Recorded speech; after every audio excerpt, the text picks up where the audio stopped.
Então, alors, la deuxième question, c'est raconte un moment inoubliable que vous avez vécu ensemble.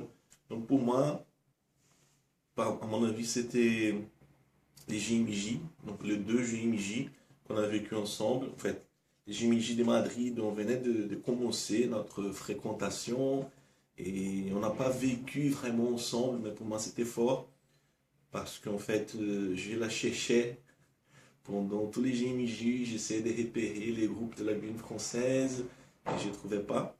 Et pendant la veillée, le samedi, où on était tous ensemble, il y a 2 millions de personnes.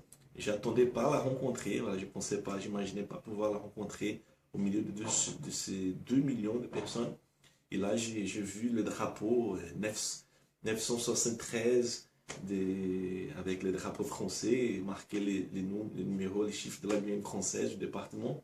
J'ai dit, donc je sautais les grilles et j'ai demandé au gars, au mec qui portait le drapeau, où est-ce qu'ils étaient. Il m'a dit, accompagne-moi, je vais les retrouver maintenant.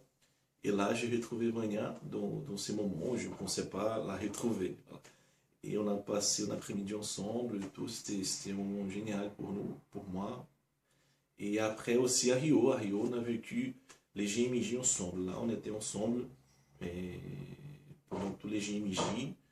Et pour moi, c'était fort. C'était pour moi, ça nous a marqué en fait. Ça nous a marqué les Juifs, les GMJ, ces moments au moins des GMJ de Madrid ensemble, au début.